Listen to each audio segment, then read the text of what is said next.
Америкийн уугуул индианчууд 21-с 23 мянган жилийн өмнө Төв Аз болон Сибирээс нүүдлэн Америк дэвд очсон байдаг. ДНХ-гийн тодорхой нэг хэсэг болох Y хромосом эсвэл митохондрийн ДНХ-д үүссэн өөрчлөлтийн гаплобүлгийн судалгааг үзэхэд уугуул Америкчуудын дийлэнх нь A, B, C, D болон X гэсэн 5 үндсэн гаплобүлэг багтдаг. Судалгаагаар эдгээр A, B, C, D гаплобүлгүүдийн уг их буюу уг хэлбэрүүд нь орчин үеийн Монгол болон Төв Азийн хүн амаас олддог генетик тэмдэглэл юм. Нэг ёсондоо уугуул Америкчуудын өргөн тархсан B гаплобүлэг нь Сибирийн ховор боловч Монголд элбэг олддог QM 242 гаплобүлгийн угсаа Төв Сибирь эсвэл Төв Азаас гаралтай гэсэн үг. Түүний хамгийн ойрын Евразийн салаанууд нь Алтай болон Төв Азийн дийлэнх хүн амаас олддог юм. ДНХ-гээс гадна уламжлалт антропологийн судалгаагаар ажиглагддаг нийтлэг шинж тэмдэг нь Монгол толб буюу хөх толб юм. Нэраа хүүхдийн нуруу өгзөг орчин байдаг төрөлхийн хөх саарал толб нь Зүүн Аз, Төв Азийн хүмүүс болон уугуул Америкчуудад өндөр давтамжтай байдаг нь тэднийг нэг гарал үүсэлтэй гэдгийг илтгэдэг. Мөн этнографийн хувьд онгод тэнгэртэй харилцах нийтлэг соёлтой байдаг. Орчин үеийн монголчууд болон уугуул Америкчууд нь 30 орчим мянган жилийн өмнө салж тусдаа хөгжсөн ч тэдний ДНХ болон бие махбодын зарим онцлог нь Төв Азийн нэг ижил өвөг дээдсээс үндэслэн гэдгийг харуулж байна. 1512 онд Испанчууд Америк тивийн уугуул индианчуудын эхнэр хүүхдийг боолчилж алт эрдэнсийг нь хураан авч эсэргүүцсэн ирчүүдийг нь цаазалж байсан. Нэгэн индиан хомгийн ахлагч Хатуийг цаазалхаас өмнө түүний нүглийг намжлахаар санваартан ирэв. Хэрв чи Есүст итгэвэл Диваачинд очих болно гэж хэлжээ. Харин Хатуи тэр Диваачинд чинь Испанчууд байгаа юу гэж асуусан. Тэгэхэд санваартан ихэнх Испанчууд Есүст итгэсэн учраас Диваачинд очсон гэхэд Хатуи би тэгвэл тамд очимоор байна гэсэн гэдэг. Яг тэр үед буюу 1512 онд хөх толбот Монгол төмөн дотоодын самуунтай хүнд жил болж байв. Батмунх Даян хааны их хатан Мандухай сэцнээс төрсөн хүү улс болдыг баруун гурван түмний жононгоор өргөмжилж мэн улстай хил залгах хязгаар нутгийг сахин хамгаалуулахаар илгээжээ. Улс бол жонон баруун түмэнд очсон даруйд нь мэн улсын гар хөл болсон Юншэбу аймгийн урагч ноён Эбра Тайш алсан юм.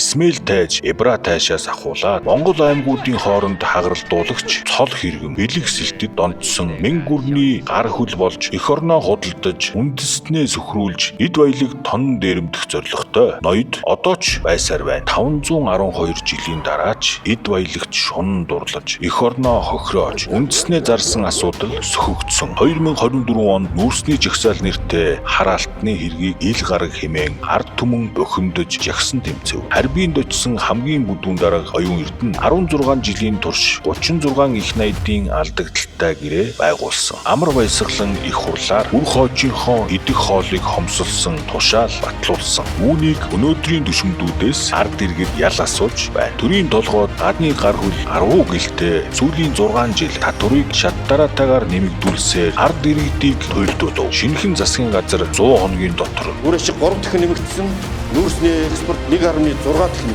2 сар. Үндсэндээ зогсчод байсан нүүрсний арилж бийж арилжаас хэрэгсэн. Төвлөг нуурын орд, цайрт минералын орд, бортыг зэрэг урд туршид зарагдсан стратегийн ордуудыг шалгахыг нь шалгаж, хураахыг нь хураав. Чулуун загт мэтийн зарим нөхдүүдийг баривчсны маргааш нь амар баясгалан хулгайгаа нуухаар яаран сандран намын даргад өрсөлдөхөө мэдэгдэв. Элс долоож байсан ч Монголоон зарж таарахгүй. Ирүүнд тарчилж байсан ч эх орноосоо урууж болохгүй гэж өдийгөөс 268 жилийн өмнө хөх толбот Чингүн жав илж байжээ. Чингүн жавыг баривчилж Бээжин лөө 80 гаруй настай эмэг их охин дүү төрсөн охин өрөмгөл хөвгүүнтэй цуг авч яв. Мөн дараа нь эхнэрийг нь 3 хүү 3 нялх охины хамт гинжилж аваачсан юм. Чингүн жавыг 2 хүүхдийнх нь хамт цаазалхаас өмнө нүдэн дээр нь гэр бүлийн бусад гишүүдийг ороосон. Дараа нь Чингүн жавыг улаасгсан 81 зоосоор түлж нүхээр нь махыг нь цувуулан огтолж тамалсан. Ингэснээр Манчин гүрний өөдөөс босох сэтгэлийг дарж хөх толботнуудын зүрхийг мохов. Модон шануугийн хүннүү гүрний үеэс эхэлсэн хөх толботныг устгах бодлоготой бид 2120 жил тэмцэж байна.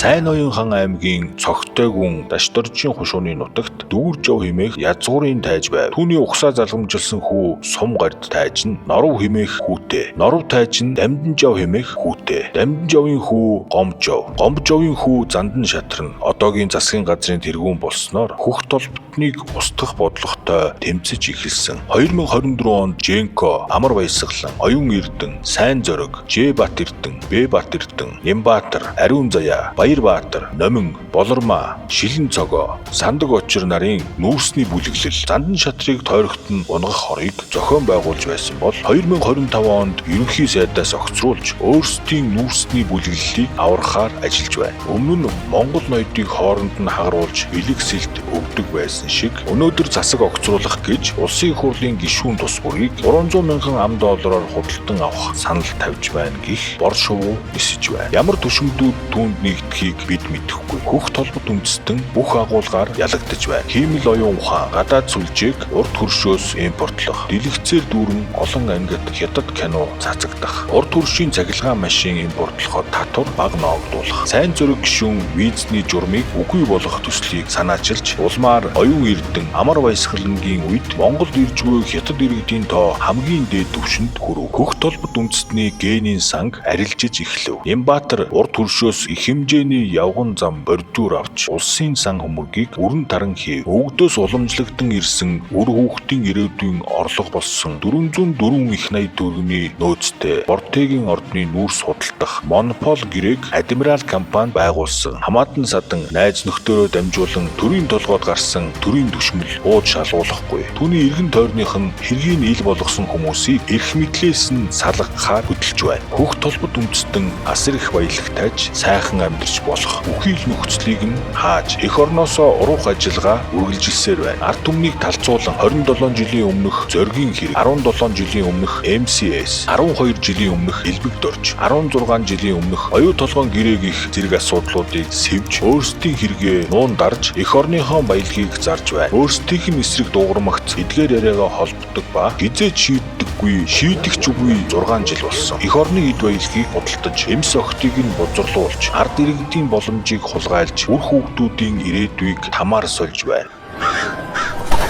Бид бүлэглэлийн удам судар, үүх харилцаа хамаарлыг гадарлаж байна. Яагаад 3 сар ажилласан засгийн газрыг унгана гэж? Яагаад суудлаасаа буугаад шалгуулахгүй байгаа вэ? Яагаад бүлгээрээ засгийн эрх рүү дайрч байгаа вэ? Яагаад ард түмний амьдралыг дээшлүүлж болох асар их баялагийг урагшаа гаргаж эсвэл соёлын яамаар дамжуулан өрн даран хийж байгаа вэ? Яагаад их хурлын институт ерөнхий сайдын суудалд санаархаж байгаа вэ? Яагаад энх хоёрыг томилох ажлыг удаа дараа хойшлуулж байгааг эрхэм та нэг тунгаагаарай. Хөх толбот удирдагч Хатуугийн сүүлийн үгшиг Деваачинд үндэстнээ худалдагч эх орноосоо уруугч очдөг юм бол би там руу очих юмсан. Дэлхийд амар амгалан тогтоохоор хөдөлж байсан хөх толботон тэнгэрийн хүүхдүүд өнөөдөр мөхлийн ирмэг дээр гიშгэж байна. Индианчуудын ертөнцийг үзэх үзэлд эцэг тэнгэр гэдэг ойлголт байдаг бөгөөд тэнгэр нь зөвхөн орон зай бус харин бүх оршихуйг холбогч, удирдан чиглүүлэгч, агуй сүнсний илэрхийлэл юм. Монгол их хаадуудын өрнөдийн хаад болон паплам дэлгээсэн зарлиг алдан бичиг загтлууд дээр бид мөнх тэнгэрийн хүчинд дэлхийг бүхэлдэн захирах болно. Гэх зэргээр тэнгэрийн хүч тааллыг онцолж түүгээрээ эрх мэдлээ ивэдэг байжээ. Чингис хаан ч дээд тэнгэрийн заяатай төрсөн гэж өгвөл нууц товчооч дээд тэнгэрээс заяатай төрсөн бүртчон хэмээн эхэлдэг. Үе үеийн өвгдөөдс юм хэлдгээр тэнгэрт үл таалагдах, тэнгэрийг хэлгнүүлэх үйлдэлүүд бол яалтчгүй гадны гар хөл болж эх орноо худалдах явдал юм. Мөнх хөх тэнгэрийн сүр хүч эвэл заяагаар хөх тэнгэр дор орших хөх толбот хүмүүсийн нутаг. Тэнгэрээс тамгалсан төр тэнгэрийн даалгаврыг биелүүлэхийн ёроолыг өргөн дэвшүүлье. Энэ кино эх 7 хоногт нээлттэй хийн. Түшмдүүд $300 мянган худалдагдах эсхийг харцгаах үлдлээ. Хөх толботны хувь заяа хэрхэн шийдэгдэх талаар түүхэн баримтат киногаа хүлээн авч үзээрэй.